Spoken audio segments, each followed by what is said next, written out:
Hello friends, good evening. Welcome back to my channel. This is Devi అండి. So ఈరోజు topic ఆ పోషణలో ఆహారవాహికి సంబంధించిన టాపిక్ అయితే చూద్దాం. సో మన ఆహారవాహికి ఏవైనా అనవసరమైన పదార్థాలు కానీ హానికరమైన పదార్థాలు ప్రవేశించినప్పుడు వెంటనే మనకు వాంతి అనే ప్రక్రియ జరుగుతుంది. సో ఈ వాంతి ప్రక్రియ ఎలా జరుగుతుందంటే రివర్స్ పెరిస్టాటిక్ చలనం జరగడం వల్ల ఆహారవాహిక నుండి ఆహారం వెనకకు నెట్టబడి మన వాంతి రూపంలో బయటకు నెట్టబడుతుంది. సో మనం ఎక్కువ రోజుల పాటు కొవ్వుతో కూడిన ఆహార పదార్థాలు తిన్నప్పుడు అలాగే మనకి ఏమవుతుందంటే పైత్యం అలాగే పసరుతో కూడిన వాంతులుగా అనిపిస్తుంది. అలాగే సో అలా ఎక్కువగా కొవ్వు పదార్థాలు తీసుకోవడం మన కాలేయం కూడా కొవ్వును తట్టుకునే శక్తిని కోల్పోతుంది. సో తద్వారా మనకి తలనొప్పి, వాంతులు ఇలా కొన్ని సిమ్టమ్స్ అయితే కనబడడం జరుగుతుంది. సో ఇక చూస్తే సో జీర్ణాశయము, ఆంత్రములలో ఏర్పడిన పుళ్ళు అనేవి మనకు ప్రధానంగా అజీర్తికి కారణం.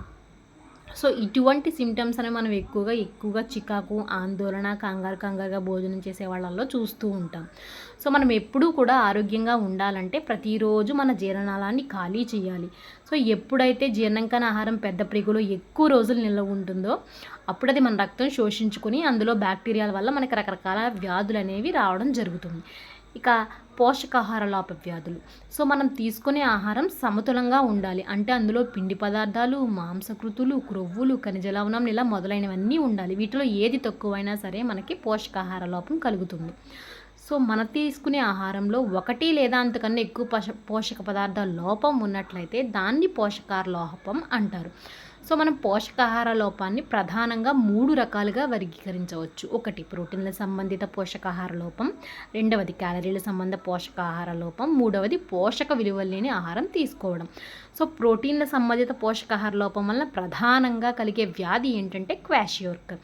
దీని యొక్క లక్షణాలు కణాంతర అవకాశాల్లో నీరు చేరి శరీరం అంతా ఉబ్బినట్లుంటుంది. అలాగే కండరాల పెరుగుదల చాలా నెమ్మదిగా ఉంటుంది. సో పిక్చర్ చూడండి, పక్కన కాళ్ళు, చేతులు, ముఖం ఉబ్బినట్లు ఉంటాయి. అలాగే విరేచనాలతో కూడా బాధపడుతుంటారు. ఇక మెరాస్మస్, ప్రోటీన్లు మరియు క్యాలరీలు రెండింటి లోపం వలన కలిగే వ్యాధి ఏదంటే మెరాస్మస్. ఈ వ్యాధి ఏంటి? వెంటనే గర్భం దాల్చే పిల్లల్లో ఎక్కువగా కనబడుతుంది.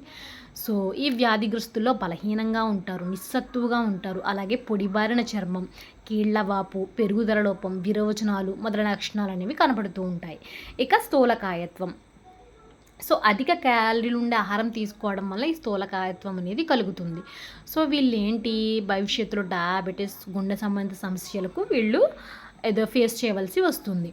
ఇంకా విటమిన్ లోపం వలన కలిగే వ్యాధులు. విటమిన్లు అనేవి జీవ సంబంధిత పదార్థాలు, కానీ ఇవి మనకి చాలా తక్కువ పరిమాణంలోనే అవసరం. సూక్ష్మ పోషకాలు.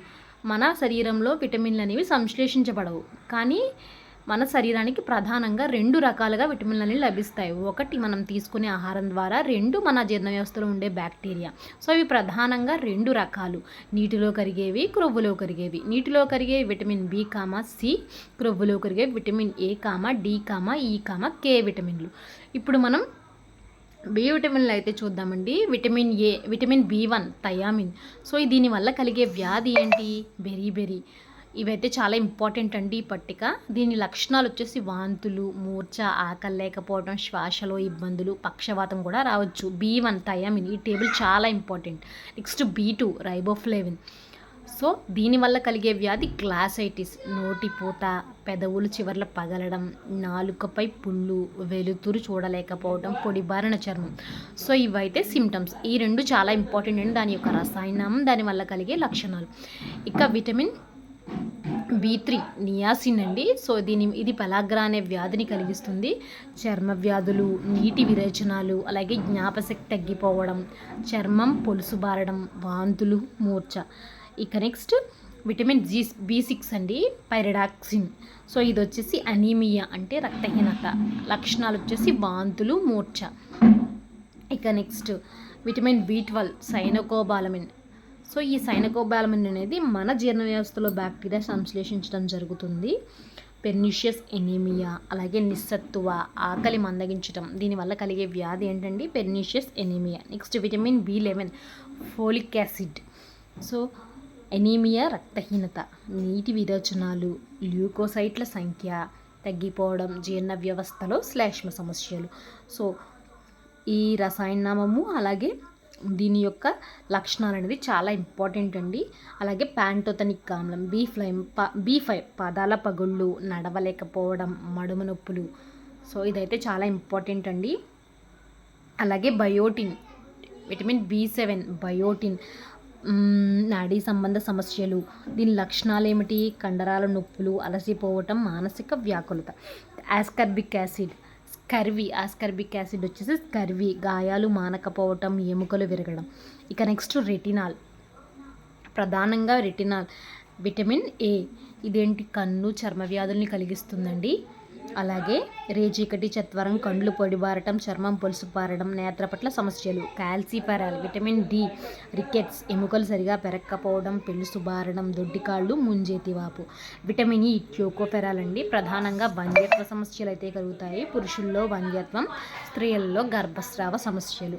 నెక్స్ట్ ఫిల్లోక్వైనిన్, రక్తం గడ్డకట్టకపోవడం, అధిక రక్తస్రావం, రక్తం గడ్డకట్టకపోవడం. సో ఇదైతే చాలా ఇంపార్టెంట్ అండి టేబుల్.